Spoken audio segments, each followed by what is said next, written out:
4월 30일 주일 예배를 시작하겠습니다. 땅과 거기에 충만한 것과 세계와 그 가운데에 사는 자들은 다 여호와의 것이로다. 여호와께서 그 터를 바다 위에 세우시며 강물 위에 건설하셨도다.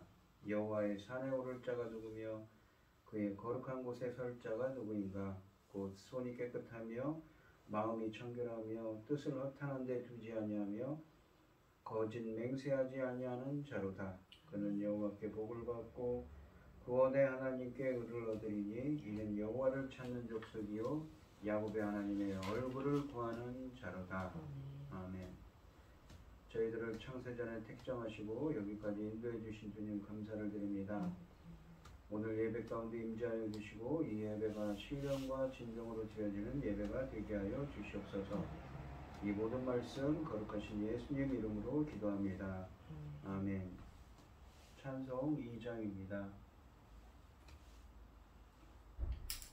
찬양 성부 성자 성령 성삼위일체께 영원 무궁하기까지 영광을 돌리세 영광을 돌리세 아멘. 사도신경 하심으로 신앙 고백하시겠습니다. 전능하사 천지를 만드신 하나님 아버지를 내가 믿사오며 그 외아들 우리 주 예수 그리스도를 믿사오니 이는 성령으로 잉태하사 동정녀 마리아에게 나시고 본디오 빌라도에게 고난을 받으사 십자가에 못 박혀 죽으시고 장사한 지 사흘 만에 죽은 자 가운데서 다시 살아나시며 하늘에 오르사 전능하신 하나님 우편에 앉아 계시다가 저리로서 산 자와 죽은 자를 심판하러 오시리라. 성령을 믿사오며 거룩한 공회와 성도가 서로 교통하는 것과 죄를 사하여 주시는 것과 몸이 다시 사는 것과 영원히 사는 것을 믿사옵나이다. 아멘. 교동문 63번입니다. 시편 145편입니다. 왕이신 나의 하나님이여 내가 주를 높이고 영원히 주의 이름을 송축하리이다. 내가 날마다 주를 송축하며 영원히 주의 이름을 송축하리이다. 여호와는 위대하시니 크게 찬양할 것이라. 그의 위대하심을 측량하지 못하리로다. 그대로 주께서 행하시는 일을 크게 찬양하며 주의 능한 일을 선포하리로다. 주의 존귀하고 영광스러운 위엄과 주의 기이한 일들을 나는 작은 소리로 읊조리리이다. 사람들은 주의 두려운 일을 권능을 말할 것이요 나도 그의 위대하심을 선포하리이다. 그들이 주의 크신 은혜를 기념하여 말하며 주의 공의를 노래하리이다. 여호와는 의로우시며 긍휼이 많으시며 노하기를 더디하시며 인자하심이 크시도다. 여호와께서는 모든 것을 선대하시며 그 지으신 모든 것에 긍휼을 베푸시는도다. 여호와여 주께서 지으신 모든 것들이 주께 감사하며 주의 성도들이 주를 송축하리이다. 아멘. 찬송가 313장입니다. 313장 찬송하시고 고현희 집사님 기도해 주시겠습니다. 내 임금 예수 내 주여 이 죄인이 주님 앞에 한없는 은혜 받고서 내 생명 모두 드리오니 그 풍성하신 은총을 주 내게 내려주소서. 내 임금 예수 내 주여 내 허물은 덮으시고 주 십자가에 흘리신 그 피를 믿는 마음 보사 내 중한 죄를 자하여 참 평안한 맘 주소서.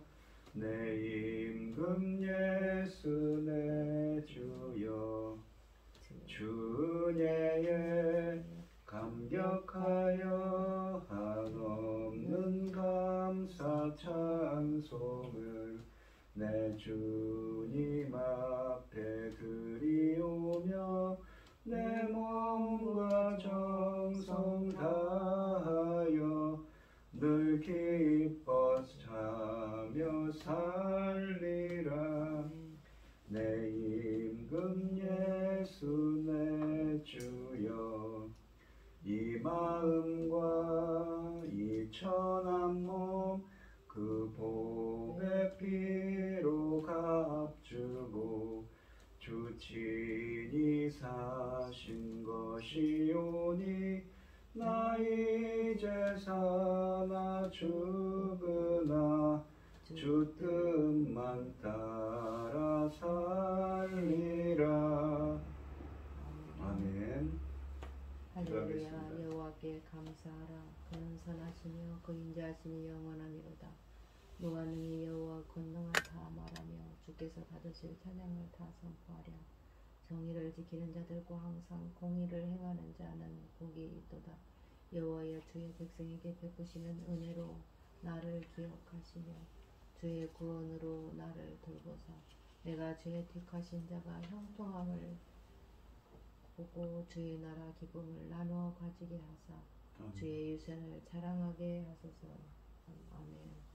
천지 만물을 지으신 전능하신 하나님 아버지, 어리석고 보잘것없는 저희를 자녀 삼으시고 아버지의 사랑 가운데 살아가게 하심을 감사드립니다. 요란한 세상 가운데에서도 이 시간 하나님께 예배드릴 수 있도록 인도하셨으니 감사합니다. 천지 만물을 지으시고 저희를 늘 지키시고 아버지 하나님 앞에서 저희들을 늘 사랑 가운데 살아가게 하신 하나님, 아버지 천금 같은 귀한 사명 저희 나라를 지켜주시옵소서. 천금 같은 제사장 나라 삼으신 이 나라를 아버지 하나님 지켜주시옵소서. 아버지 사랑하시는 아버지 하나님, 천금보다도 귀한 사명 잘 감당하고 아버지 앞에 갈 수 있도록 도와주시옵소서. 모든 여건들이 어렵습니다. 아버지 하나님, 경기가 좋지 않고 코로나로 인하여 그 코로나의 긴 세월 동안에 아버지 지나오면서 여러가지 경제적으로나 여러가지 안 좋은 일들이 많이 생겨나고 있습니다. 아버지 하나님, 그 뒤처리가 잘 되게 하시고 이 나라를 제사장 나라 삼으셨으니 아버지 하나님, 이 천금 같은 제사장 나라 사명, 또 이 그 귀한 제사장 나라 사명 가운데 열매 거둘 새 시대를 만났습니다. 아버지 하나님, 불쌍히 여기시고 긍휼을 베푸사 아버지 저희들만 아버지 하나님, 저희들의 행한 것들로만 아버지 하나님 앞에 온전하지 못한 것들이 너무 많을 것으로 생각하여 죄송하고 아버지 하나님 앞에 늘 엎드려 기도하오니 도와주시옵소서. 당신의 사랑하는 종 아버지 하나님, 어려운 거 아시죠? 힘든 거 아시죠? 아버지 하나님 지켜주시옵소서. 지금 한 사람의 일이 아니라 아버지 하나님 한 두 사람 이상 일을 감당하려고 아버지 하나님 애쓰고 있는 거 아버지 아시죠? 불쌍히 여겨주시고 아버지 긍휼을 베푸사 이 고비를 잘 넘기고 저희들에게 맡겨주신 사명 감당하고 아버지 앞에 갈 수 있도록 도와주시옵소서. 아버지 하나님, 이 천금 같은 말씀 아버지 하나님 지금 널리 퍼지게 하시고 아버지 하나님, 듣는 자로 하여금 하나님 그 기뻐하신 자들로 인하여 아버지 하나님 영광을 나타낼 수 있도록 도와주시옵소서. 이 모든 말씀 억만 죄악 가운데서 우리를 구원하여 주신 예수 그리스도 이름으로 기도드리옵나이다. 아멘. 오늘 함께 하실 성경 교독 시간입니다. 오늘 함께 하실 하나님의 말씀은 시편 34편 1절로 14절 말씀입니다. 교독을 하겠습니다. 제가 먼저 읽겠습니다. 내가 여호와를 항상 송축하며 내 입술로 항상 주를 찬양하리이다. 내 영혼이 여호와를 자랑하리니 공고한 자들이 이를 듣고 기뻐하리로다. 나와 함께 여호와를 광대하시라 하며 함께 그의 이름을 높이세. 내가 여호와께 간구하며 내게 응답하시고 내 모든 두려움에서 나를 건지셨도다. 그들이 주를 앙망하고 광채를 내었으니 그들의 얼굴은 부끄럽지 아니하리로다. 이 공고한 자가 부르짖음에 여호와께서 들으시고 그의 모든 환난에서 구원하셨도다. 여호와의 천사가 주를 경외하는 자를 둘러 진치고 그들을 건지시는도다. 너희는 여호와의 선하심을 맛보아 알지어다. 그에게 피하는 자는 복이 있도다. 너희 성도들아 여호와를 경외하라. 그를 경외하는 자에게는 부족함이 없도다. 젊은 사자는 궁핍하여 줄일지라도 여호와를 찾는 자는 모두 좋은 것에 부족함이 없으리라.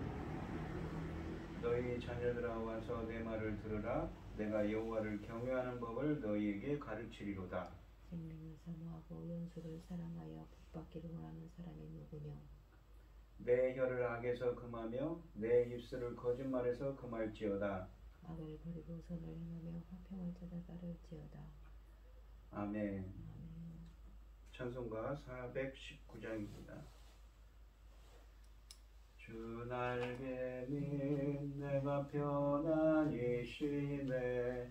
밤 깊고 비바람 불어와도 아버지께서 날 지키시리니 거기서 편안히 쉬리로다. 주 날개 및 평안하다. 그 사랑 끊을 자니뇨. 주 날개 및 내쉬는 영혼 영원히 거기서 살리. 주 날개 및 나의 피난처 되니 거기서 쉬기를 원하노라. 세상이 나를 위로치 못하나 거기서 평화를 누리리라. 주 날개 및 평안하다. 그 사랑 끊을 자니뇨. 주 날개 및 내쉬는 영혼 영원히 거기서 살리. 주 날개 및 참된 기쁨이 있네. 고달픈 세상길 가는 동안 나 거기 숨어 돌보심을 받고 영원한 안식을 얻으리라. 주 날개 및 편안하다. 그 사랑 끊을 자니뇨. 주 날개 및 내쉬는 영혼 영원히 거기서 살리. 아멘. 오늘 본문 말씀의 제목은 여호와를 맛보아 알라입니다. 이 오늘 본문 말씀의 표제어 있지요. 이 표제어에 보시면 다윗이 아비멜렉 앞에서 미친 채 하다가 쫓겨나서 지은 시라고 되어 있습니다. 우리가 사무엘상 21장에 보시면 다윗이 사울 왕을 피해 블레셋으로 도망갔을 때 있었던 일을 회고하며 이 노래를 지은 것입니다. 이 시편 34편은 다윗이 사울을 피해 도피하던 중 가드왕 아기스, 그러니까 이 아비멜렉, 나는 왕이다 라는 이 가드왕 아기스에게로 갔다가 위기에 처했으나 이 광인으로 가장하여 극적으로 탈출했던 사건을 배경으로 쓰여진 시입니다. 시편 34편은 다윗이 생명이 위협받는 위기에서 하나님의 도우심으로 놀라운 구원을 경험한 후에 자신의 구원을 간증하며 여호와를 경외할 것을 교훈하는 시편입니다. 이 1절로 3절 말씀을 보시면 내가 여호와를 항상 송축하며 내 입술로 항상 주를 찬양하리이다. 내 영혼이 여호와를 자랑하리니 공고한 자들이 이를 듣고 기뻐하리로다. 나와 함께 여호와를 광대하시다 하며 함께 그의 이름을 높이세 라고 되어 있습니다. 이 1절부터 3절 말씀에서는 다윗은 자신을 구원하신 여호와를 찬양하고 있습니다. 이 다윗이 1절과 3절 말씀은 다윗이 4절부터 7절 말씀까지 해서 간증하고 있는 하나님의 기도 응답과 구원의 은혜에 대해 감사를 드리는 부분이기에 찬양과 관련된 어휘들로 채워져 있습니다. 1절에서 다윗은 먼저 자신을 절박한 위기에서 건져주신 여호와를 항상 찬양할 것이라고 맹세합니다. 그를 건지신 하나님의 은혜가 너무나 커서 그것을 한순간이라도 찬양하지 않을 수 없음을 고백하고 있습니다. 다윗이 매우 결정적이고 확실한 하나님의 은혜를 경험한 것은 분명합니다.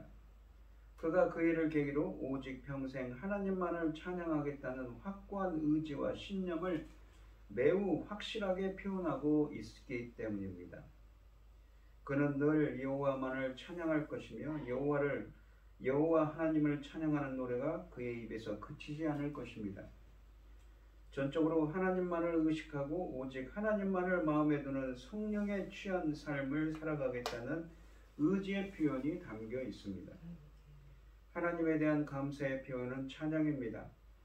우리가 송축하다라는 이 동사는 원래 하나님이 백성들에게 복주다 혹은 사람이 사람을 축복하다는 의미로 많이 사용된 말씀입니다. 하지만 여기처럼 하나님이 목적어이면 이 당신의 종을 위기 속에서 건져주신 하나님이 그런 특별한 구원과 복을 주시는 능력의 근원이심을 선포하는 것을 의미합니다. 그리고 그 하나님을 찬양하는 것입니다. 이것은 찬양하리이다 라는 말씀으로 표현되어 있고 2절에서는 같은 어근으로 이루어진 자랑하다 라는 말로 또한 이 표현되고 있습니다. 찬양은 기본적으로 여호와가 행하신 일에 대해서 자랑하는 것이기에 송축하다는 단어와 같은 의미인 것이지요. 다윗은 자신에 대해 자랑하는 것이 아니라 자신을 구원하신 놀라운 하나님에 대해서 자랑합니다. 사무엘상 21장 13절에서 이 자랑하다라는 단어는 다윗이 아기스 왕 앞에서 미친 채 하다라는 의미로 사용되기도 했습니다. 그의 고난을 묘사하는 말이 찬양의 말로 변화된 것입니다. 1절의 입술과 2절의 영혼은 찬양이 나오는 신체기관이지만 시인의 전 인격이 삶 전부를 대표하는 표현이기도 합니다. 2절 말씀해 보시면 내 영혼이 여호와를 자랑하리니 곤고한 자들이 이를 듣고 기뻐하리로다. 나와 함께 여호와를 강대하시다며 함께 그 이름을 높이세라고 되어 있습니다. 2절 하반절과 3절에서 다윗은 자신처럼 하나님과 의를 위해 고난당하여 오직 여호와만 의지하는 곤고한 자들을, 흔히 겸비한 자들, 겸손한 자들, 이 가난한 자들이란 표현이죠. 심령이 가난한 자들입니다. 하나님의 은혜를 구하고 하나님의 뜻을 구하는 자들이죠.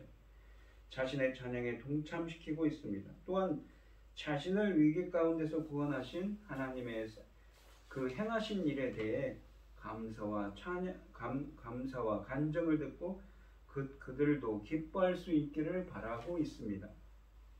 감사와 찬양은 사실 회중에게 하나님을 간증하여 그들이 더 하나님을 신뢰하고 그의 구원을 기뻐할 수 있도록 하는 역할을 합니다. 그래서 3절에서 다윗은 회중들을 향하여 자신의 간증을 듣고 함께 여호와를 높여드리자고 초대하고 있습니다. 여호와를 광대하시다 하며 함께 그 이름을 높이세라는 초대는 찬양을 통해 그분을 영화롭게 하고 그분의 위대하심을 선포하는 것입니다. 근본적으로 송축하다는 표현과 같은 의미를 1절에 나온 송축하다는 말과 같은 의미를 다 지닌다고 볼 수 있습니다. 여호와의 3절 하반절의 여호와의 이름은 여호와의 모든 성품과 사역을 대표하는 것이기에 이 상반절의 여호와라는 말과 여호와의 이름이라는 말은 평행을 이루는 표현인 것이지요. 4절로 7절 말씀을 보시면 내가 여호와께 간구하매 내게 응답하셨고 내 모든 두려움에서 나를 건지셨도다. 그들이 주를 앙망하고 광채를 내었으니 그들의 얼굴은 부끄럽지 아니하리로다. 이 곤고한 자가 부르짖음에 여호와께서 들으시고 그의 모든 환난에서 구원하셨도다 라고 되어 있습니다. 1절부터 3절까지 말씀에서 시편 기자는 다윗이지요. 오직 하나님만을 찬양하겠다고 했습니다. 그가 어떤 은혜를 경험했기에 이처럼 확고한 결단을 내리는 것일까요? 그 이유에 대해서 4절부터 7절까지 말씀이 이 여호와의 천사가 주를 경외하는 자를 둘러진치고 그들을 건지신다고 7절에도 말씀합니다. 4절부터 7절까지 말씀, 그가 여호와를 찾았을 때 응답하셨기 때문에 그가 1절부터 3절까지 말씀에서 말씀처럼 찬양, 감사와 찬양을 드린다고 표현하는 것입니다. 다윗의 그 부르짖음에 주님이 응답하셨다고 합니다. 4절부터 7절 말씀은 1절부터 3절까지 말씀에서 하나님께 감사 찬양을 드린 이유를 말하는 일종의 간증하는 부분입니다. 어떻게 하나님이 다윗의 기도에 응답하시고 구원해 주셨는지를 말합니다. 4절과 6절은 유사한 언어들을, 어휘들을 사용하여 다윗이 하나님께 기도했을 때 간구하다, 부르짖다 라고 표현했을 때 여호와께서 응답하시고 들으셨다고 표현합니다. 자신의 절박한 위기, 이 모든 두려움과 모든 환난에서 구하셨다, 건지셨다, 구원하다라고 간증하는 부분입니다. 이에 비해서 5절과 7절은 그런 다윗 개인의 경험을 일반화시키는 교훈적인 고백입니다. 그래서 4절과 6절이 나라는 표현, 이 곤고한 자라는 자신을 가리키는 표현을 쓰고 있는 반면에 5절과 7절에서는 그들이라는 표현을 쓰고 있습니다. 다윗이 그를 앙망하는 자들, 그리고 5절에 보면 그를 앙망하는 자들, 7절에 보시면 그를 경외하는 자들로 일반화되면서 여호와는 자신처럼 하나님을 경외하는 의인들을 구원하신다는 고백으로 이어가고 있는 것이지요. 이 4절에서 보시면 다윗은 자신이 하나님께 이 여호와께 간구했다고 하는데 이 동사의 원래 의미는 찾다는 의미입니다. 주님을 찾았다는 것이지요.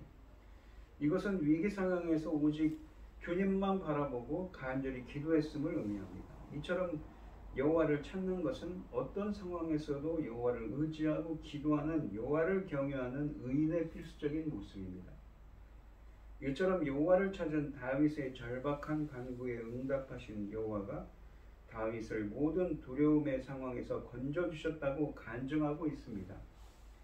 다윗이 아기스 왕 앞에서 생명의 위협을 느껴 미친 채 했던 절체절명의 위기를 떠올리면 모든 두려움이라는 표현이 좀 더 생생하게 다가옵니다. 그처럼 두려운 상황에서 벗어나 안전하게 된 것을 다윗은 그분이 나를 건졌다라고 표현합니다. 얼마나 그 건짐이 크게 느껴졌겠는지 짐작할 수 있습니다.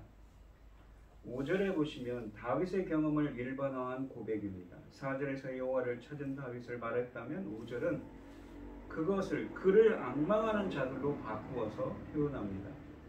앙망하다라는 말도 찾다는 말처럼 1절에 찾다는 말처럼 어떤 상황에서도 오직 여호와만을 바라보는 것을 의미합니다. 이처럼 여호와만 앙망하는 사람은 2절과 6절의 곤고한 자와 다름없습니다. 겸비하게 겸손해서 주님의 은혜를 구하고 주님을 찾는 자지요. 광채를 내다는 표현은 간절히 하나님을 앙망하는 자들이 비록 어둠과 같은 위기 가운데 있어도 하나님의 구원으로 말미암아 기뻐하며 얼굴이 환하게 된 것에 대한 비유입니다. 4절의 모든 두려움이 그래서 기쁨으로 5절에서 변화된 것입니다. 5절 하반절에 표현하듯이 이것은 주로 빛이 나는 부분인 그들의 얼굴이 하나님의 구원으로 인해 부끄러움을 당하지 않는 것을 의미합니다. 부끄럽지 아니하리로다 라는 표현은 원문으로 부끄러움을 당하지 아니하리로다, 그러니까 수치를 당하지 않을 것이라는 의미를 담고 있습니다. 6절에서 보시면 다윗은 자신을 이 곤고한 자로 바꾸어서 또한 표현합니다. 마치 2절에 있는 곤고한 사람과 동일한 어근을 쓰고 있지요. 이 표현은 오직 여호와만 바랄 수밖에 없었던 다윗의 절박한 상황을 암시합니다. 다윗은 자신이 그런 상황에서 여호와께 부르짖었고 여호와께서 그 기도를 들으셨다고 간증하고 있는 것입니다. 그래서 그는 찬양할 수밖에 없는 것이지요.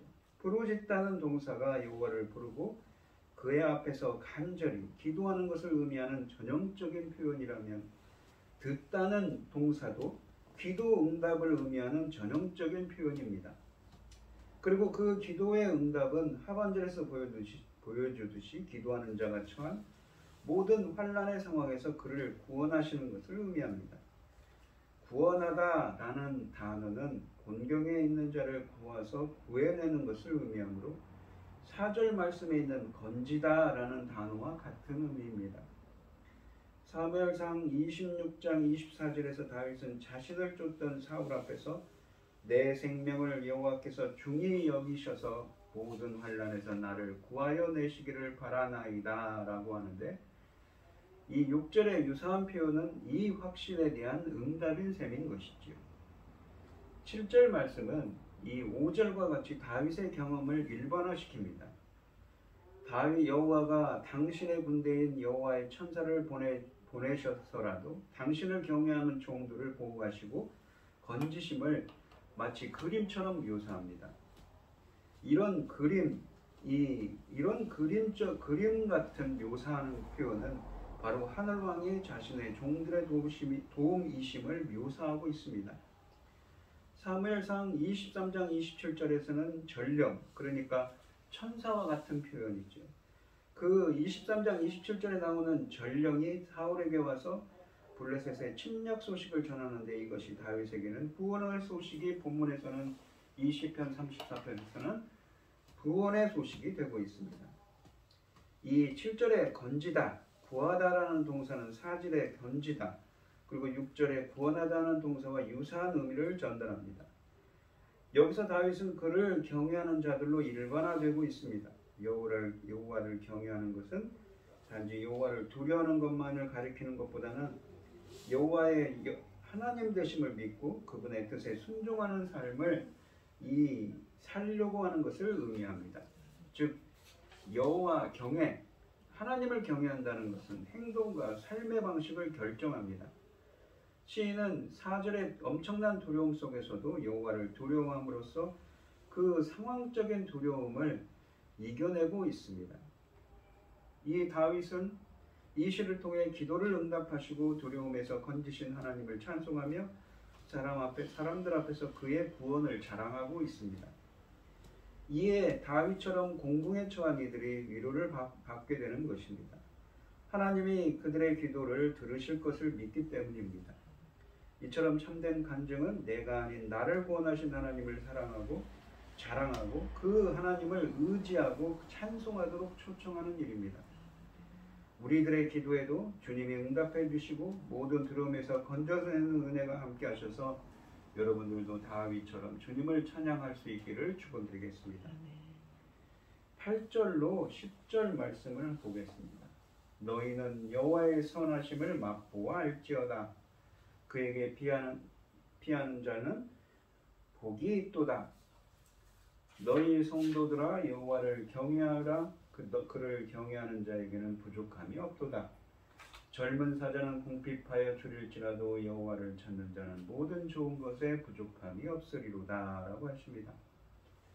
다윗은 여호와를 찬양하는 두 번째 이유는 여호와의 선하심이 주님을 의지하는 모든 사람을 보호하기 때문이라고 표현합니다. 그러니까 1절부터 3절에서 주님을 찬양했는데 이 4절부터 7절까지에서는 무엇입니까? 주님이 다윗의 그 절박한 부르짖음의 기도에 응답해 주셨고 7절부터 10절까지에서는 주님의 그 선하심이 이렇게 부르짖는 주님의 백성들을 보호해 주셨기 때문이었다고, 그래서 그는 주님을 찬양한다고 고백하고 있는 것이지요.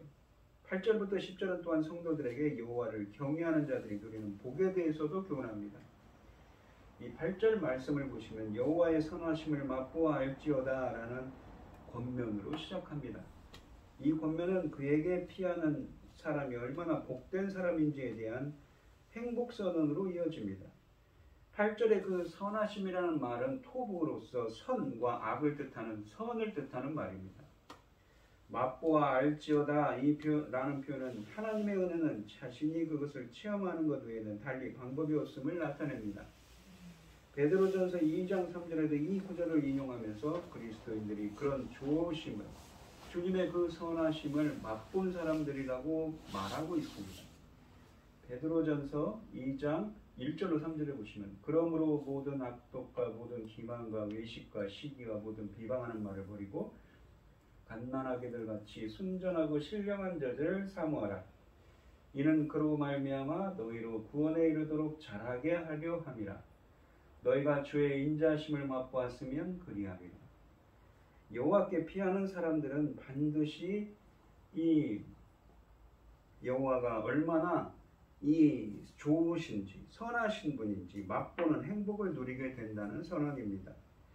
먼저 여호와께 피하는 사람은 의로운 고난 가운데서도 오직 여호와만을 의지하고 기도하는 다윗과 같은 의인을 가리키는데, 이 4절과 5절에서는 여호와를 찾거나 악망하는 모습으로 묘사됐습니다. 또 이어지는 9절에서도 성도들, 여호와를 경외하는 사람들, 10절 하반절에서는 여호와를 찾는 사람들로 또한 불리고 있습니다.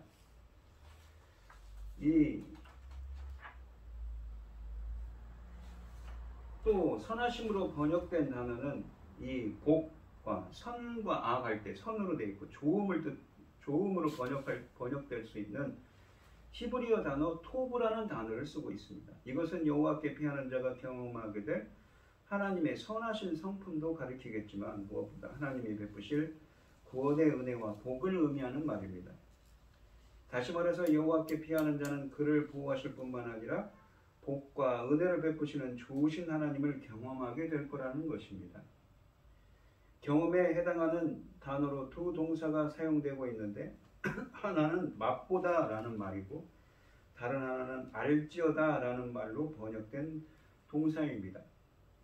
이러한 미각과 시각의 동사들은 하나님의 좋으심을 세중들이 느끼게 만듭니다.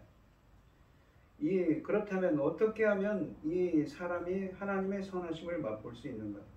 하나님을 피난처로 생각하고 주님께 피하면 맛볼 수 있다고 8절에 말합니다. 그러니까 주님의 선하심을 맛보알지어다 체험했는데, 다윗은 그 사무엘상 21장에 있는 것처럼 이 본문의 배경인 미친 채하고 이 블레셋의 왕에게 미친 채하고 들어가서 죽을 고비를 넘기지요. 그때 하나님의 그 선하심을 체험했습니다. 근데 그거를 그렇게 체험할 수 있었던 이유가 뭐냐면 주님께 피하였기 때문에, 주님을 의지하고 주님을 피하였기 때문에 자신의 체험을 이야기하고 있는 것이지요. 9절과 10절은 이 8절의 선언을 재차 강조하는 절들로 2절에 부족함이 없다는 표현이 반복적으로 등장하고 있습니다. 9절 말씀을 원문으로 보시면 너희 성도들아 여호와를 경외하라. 왜냐하면 그를 경외하는 자에게는 부족함이 없기 때문이다. 없기 때문에 주님을 경외하라고 말씀하고 있습니다. 9절에서 다윗은 회중들을 성도들로 부르면서 여호와를 경외하라고 권면하는데, 그 이유로 여호와를 경외하는 사람에게는 부족함이 없을 것이기 때문이라고 합니다. 이 권면은 7절에서 말한 다윗의 간증과 유사합니다. 이어집니다. 성도들로 번역된 단어는 유일하게 여기서만 사람들을 가리키는 용도로 사용됐습니다. 성도들은 하나님의 거룩하심을 담기를 사모하며 오직 하나님께만 헌신한 경건한 사람들을 가리키는 표현입니다. 거룩하시기에 그의 백성들도 거룩해야 합니다. 그런 점에서 여호와를 경외하라는 권면은 성도들의 정체성을 지키라는 말과 같습니다. 여호와를 경외하는 것이 여호와를 하나님과 왕으로 경외감 가운데서 존중하며 그분께 피하고 그분을 의지하고 그분을 신뢰하고 그분을 믿고 그분의 말씀에 순종하여 거룩해지는 것이기 때문입니다. 이렇게 하나님을 경외하는 자들에게는 부족함이 없을 것이라고 9절과 10절의 하반절이 2번이나 강조합니다. 이 표현들은 8절에 복이 있다는 선언과 맥을 같이 합니다. 그들이 모든 좋은 것에 부족함이 없는 이유는 선하신 여호와가 그들에게 좋은 것을 아끼지 않고 베푸시기 때문입니다. 사실 현실에서 보면 여호와를 경외하는 자들이 항상 복을 누리거나 부족함이 없는 것은 아닙니다. 때로는 궁핍하고 굶주릴 때도 있습니다. 하지만 모든 좋은 것을 주실 수 있는 하나님이 늘 그들과 함께 하시기에 부족함이 없습니다. 궁극적으로 하나님이 그들에게 모든 좋은 것으로 채워주실 것입니다. 사무엘상 25장 18절과 35절에서 하나님은 아비가일을 통해 고난 중에 있는 다윗의 무리에서 풍성한 음식을 공급하시는데 이것이 9절과 10절의 한 예가 될 수 있을 것입니다. 10절에서 여호와를 찾는 사람들의 젊은 사자들과 비교되고 있습니다. 이 사자들은 힘이 넘쳐서 언제든지 자신들이 원하는 먹이들로 배를 채울 수 있습니다. 그런 점에서 이들은 하나님 없이도 잘 살 수 있을 것 같은 세상의 힘 있는 자들에 대한 비유입니다. 다윗은 고통의 시간들을 보낸 다음에 하나님의 놀라운 구원을 경험하고 나서 확신을 가지고 선언합니다. 젊은 사자들 같은 힘 있는 자들도 결국은 굶주리고 망할 수밖에 없지만 어떤 고난의 상황에서도 여호와를 찾는 자들, 즉 여호와만 의지하고 그에게 피하는 자들은 결국은 하나님이 주시는 모든 좋은 것을 누리게 될 것이라고 선언하고 있습니다. 하나님이 의인들에게 내려주시는 좋은 것에는 끝이 없습니다. 마치 시편 23편 1절을 읽는 듯한 느낌을 줍니다. 다윗은 여호와는 자기를 의지하는 사람들의 모든 필요를 채우고 그들을 보호하는 분이시라고 합니다. 마치 시편 23편에서 양들의 모든 필요를 채워주는 목자처럼 말입니다. 주님을 경외하는 이를 구원하시고 그의 삶을 부족함 없이 채우십니다. 젊은 사자는 힘을 자랑하지만 늘 공핍하고 죽입니다. 그러나 약하고 비천한 자라도 여호와를 경외하는 이들은 하나님의 공급하심 안에서 부족함 없는 삶을 살아갈 것입니다. 시인은 여호와의 선하심을 맛보아하려고 권면합니다. 지식으로 알고 머리로 동의하는 정도가 아니라 구체적인 삶의 현장에서 체험하라는 요청입니다. 주께 피하는 자, 주를 찾는 자들에게는 주님의 선하심을 맛보아알도록 주님을 경외하는 자들에게도 마찬가지죠. 체험하게 하십니다. 그분을 삶의 현장으로 초청하려면 먼저 여호와를 경외하는 마음으로 그분의 도움을 간구해야 합니다. 기도의 힘으로 순종하고 순종의 열매로 하나님의 선하신 복을 누리기 때문입니다. 우리들의 일상에서도 주님이 계신지 살펴보시기 바랍니다. 홀로 우리가 분투하고 있다면 잠시 멈추고 주님께 내 삶의 주도권을 내어드리고 전심으로 주님을 의지하는 여러분들이 되시기를 바랍니다. 11절로 14절 말씀을 보겠습니다. 너희 자녀들아 와서 내 말을 들으라. 내가 여호와를 경외하는 법을 너희에게 가르치리로다. 그러니까 여호와를 경외하는 법이라고 되는데 히브리 원문은 여호와를 경외하는 것이죠. 여호와를 경외하는 것을 가르쳐 주겠다고 합니다. 무엇이냐면 생명을 사모하고 연수를 사랑하여 복받기를 원하는 사람이 누구냐. 내 혀를 악에서 금하며 내 입술을 거짓말에서 금할지어다. 좋은 말만 하라는 것이죠. 악을 버리고 선을 행하라. 선을 행한다는 건 하나님이 기뻐하신 뜻을 행한다는 말입니다. 화평을 찾아 따를지어다 라고 말씀하고 있습니다. 우리는 어떻게 하면 하나님의 놀라운 구원과 보호를 누릴 수 있는가요? 11절에 보시면, 그러니까 이 오늘 본문 말씀을 앞을 보시면 1절부터 3절에는 다윗이 주님께 영광과 찬송을 드립니다. 4절부터 7절까지 말씀에서는 왜 그러한 1절부터 3절까지 찬양을 드리는지 설명하죠. 주님께서 자기의 그 절박한 부르짖음과 기도에 응답해 주셨기 때문이지. 응답해 주셔서 자신을 보호해 주셨다고 합니다. 그리고 8절부터 10절까지 말씀에서는 이 주님께서 또한 왜 하나님께 찬양을 하냐면 자신에게 이 주님의 선하심, 그 인자심을 맛보아 알게 됐기 때문에 주님을 경외하고 주님을 피하는 자들에게 주님의 보호하심을 체험해서 주님을 찬양한다고 하는 것이죠. 그래서 이 11절부터 14절에서는 그렇다면 주님을 피하고 주님께 경외하는 것이 무엇인지 우리에게 가르칩니다. 11절에 보시면 하나님을 경외하는 지혜를 가지면 가능하다며 이 사람이 여호와를 경외하는 것이 무엇을 의미하는 것에 대해 알려주기를 원합니다. 또한 12절에서는 여호와를 경외하면 하나님의 복을 받아 장수를 누릴 것이라는 말도 덧붙입니다. 사람이 여호와를 경외한다는 것은 두 가지 측면을 지닙니다. 언어적인 측면, 그러니까 혀를 좋은 말만 하는 것. 그리고 두 번째로는 행동적인 측면입니다. 첫째, 언어적인 측면입니다. 13절에 보시면 하나님을 경외하는 일은 무엇입니까? 무엇보다도 경건한 대화 습관에서 비롯되어야 한다고 합니다. 그러므로 하나님의 자녀들은 자기 혀로 악한 말을 하지 말아야 하며 거짓말을 자제해야 합니다. 사람이 하는 말은 항상 위험을 안고 있습니다. 말로 사람을 살릴 수도 있지만 죽일 수도 있습니다. 그러므로 하나님을 경외하는 삶이 말에 대한 지침을 포함하는 것은 당연한 것이지요. 혀는 사람이 가장 많은 죄와 심각한 죄를 짓는 도구이므로 혀를 조정할 수 있다면 여호와를 경외하는 삶의 상당 부분에 도달한 것이라 할 수 있습니다. 하나님이 서로 격려하고 위로하라며 사람에게 말할 수 있는 능력을 주셨으니 우리가 서로에게 선한 말을 하는 것은 창조주 하나님의 뜻에 부응하는 것입니다. 더불어 살아가는 서로에게 삶의 활력소와 힘이 됩니다. 반면에 악한 말은 하나님이 주신 은혜를 잘못 사용하는 것이며 함께 살아야 할 사람들을 죽입니다. 두 번째로 행동적인 측면에서 보면 14절에 쓰여져 있는데 여호와를 경외하는 것은 악을 버리고 선을 행하는 것이며 화평을 추구하는 삶을 사는 것이라고 14절에 말씀하십니다. 우리가 악한 일은 피하고 선한 일만 하는 것이 하나님의 뜻입니다. 선을 행한다는 것은 하나님이 기뻐하시는 뜻을 행한다는 것이죠. 성경은 악을 행하는 것뿐만 아니라 악에 동조하는 것, 심지어는 불에 눈을 감는 것마저도 죄로 취급합니다. 그러므로 여호와를 경외하는 삶은 악에서 완전히 돌아서고 그것을 열정적으로 배척하며 동시에 선한 일을 추구하는 것입니다. 믿음으로 사는 일은 특정한 일을 하지 않는 소극적인 면과 어떤 일은 열심히 추구하는 적극적인 면을 동반해야 합니다.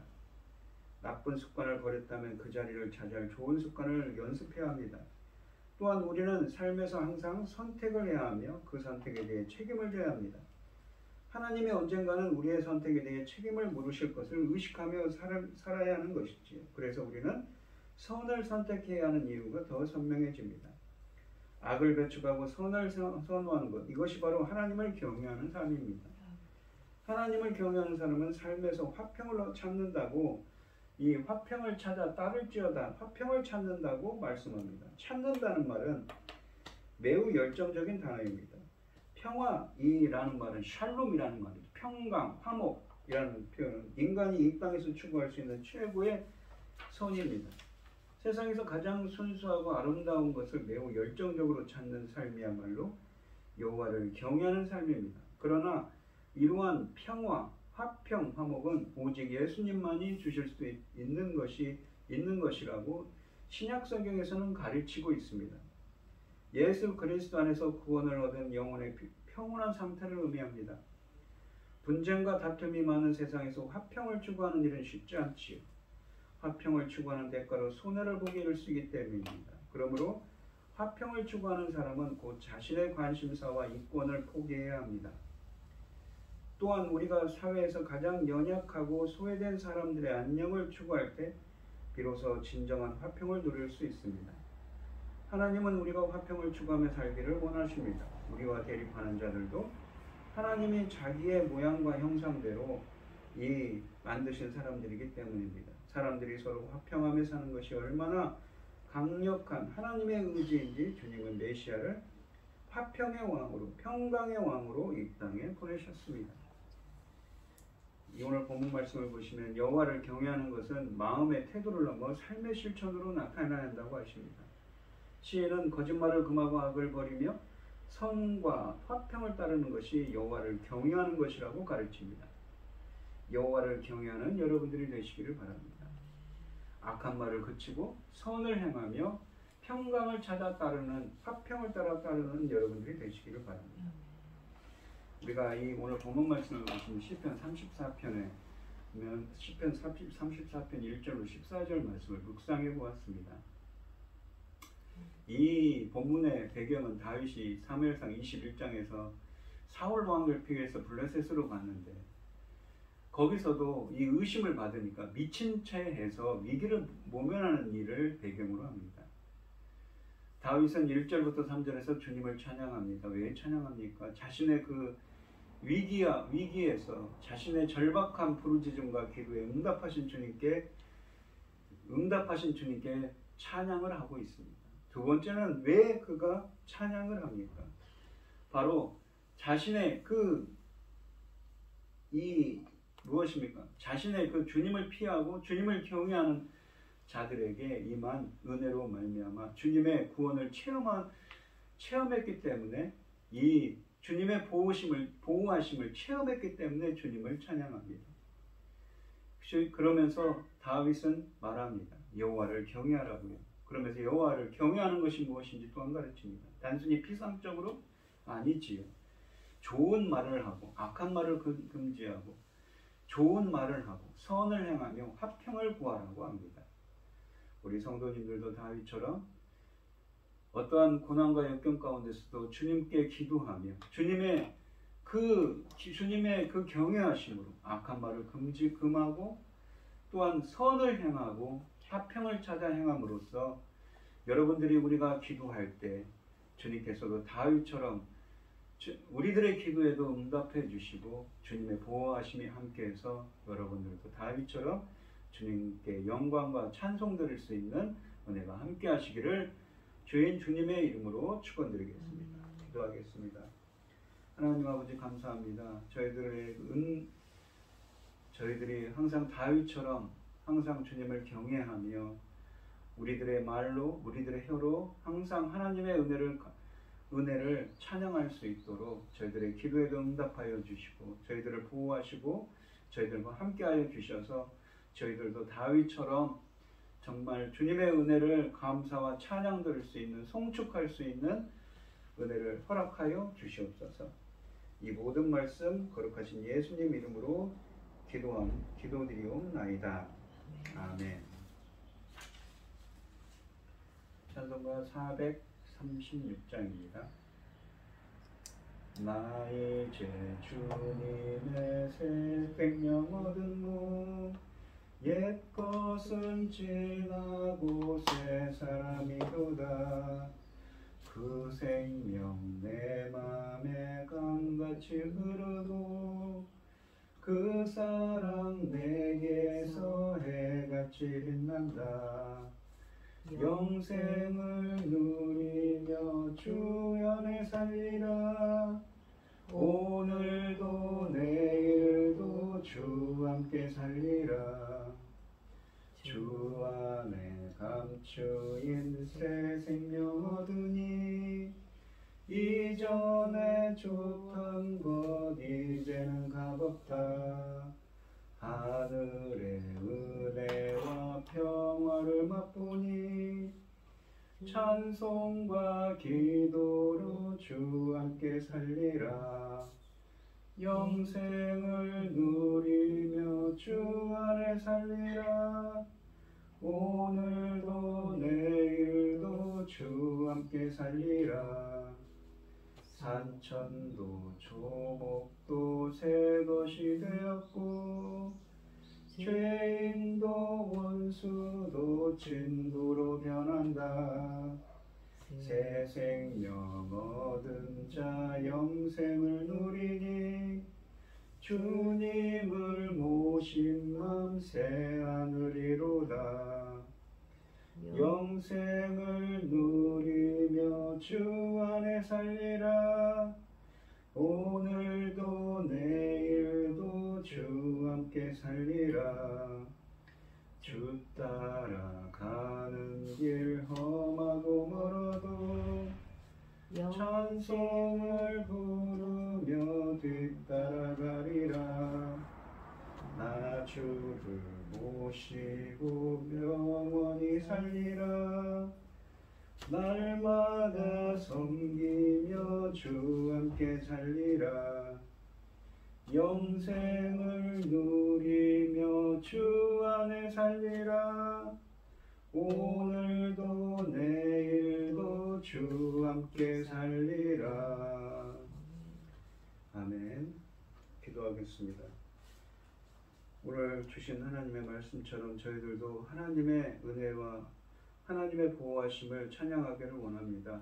주님의 선하심을 그 인자하심을 체험할 수 있도록 맛보아 알 수 있도록 주님께서 은혜 베풀어 주시옵시고 함께하여 주셔서 다윗처럼 영원히 주님만을 높이며 영광 돌릴 수 있는 저희들이 되게 하여 주시옵소서.